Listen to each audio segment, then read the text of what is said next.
आज की कहानी शुरुआत करने से पहले मैं आपको बता दूं कि आज की कहानी पूरी तरह से एडल्ट बेस है। तो 18 प्लस के नीचे की कोई भी बच्चे इसको ना सुने। रात की 2 बजे देविका बैठा हुआ है छत के ऊपर। 1 महीनों से उसकी रात में स्थान होती है ये छत। पिछले महीने के दिसंबर की 13 तारीख से इस घटना की शुरुआत होती है।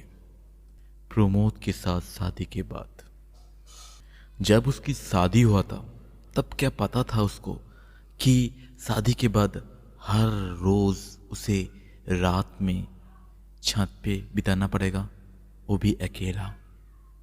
शादी के 1 दिन बाद ही उसे समझ में आ गया था।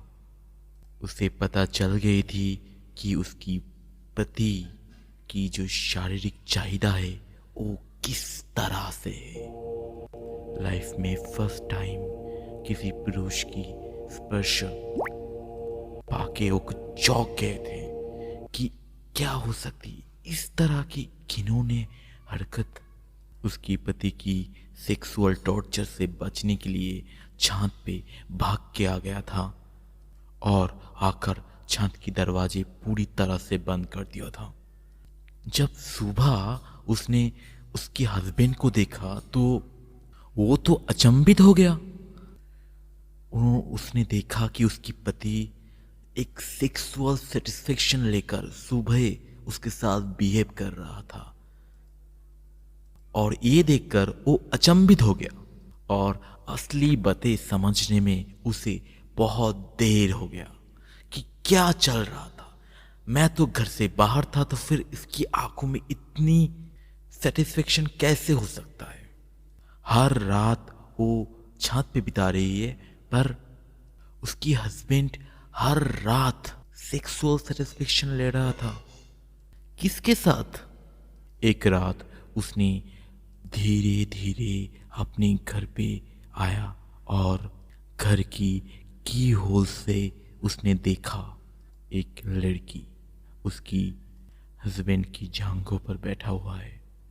सारे बाल खुला हुआ, बदन पे एक भी कपड़ा नहीं और उसकी काउप से पसीना निकल रही है और पूरी तरह से पसीनों से भीगी हुई एक शरीर, एक लड़की की शरीर।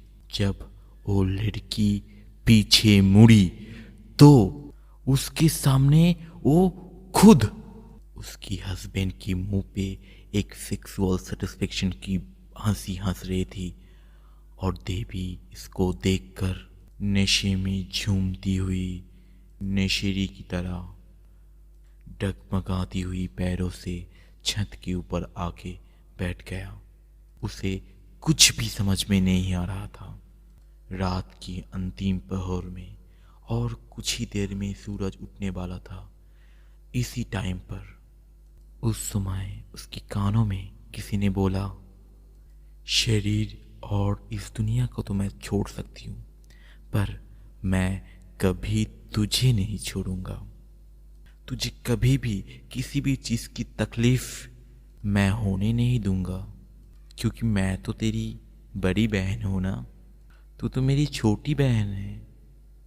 उसी दिन से रात पे छत पे बिताती है और उसी की जन्म से 5 मिनट पहले जन्मी उसी की बड़ी बहन जो उसी की तरह जुड़वा था, वो उसकी रक्षा करती है। उसकी पति से हमेशा रक्षा करेगी और रात की आखिरी पहर में वो आकर अपनी छोटी बहन को प्यार से सुला भी देगी।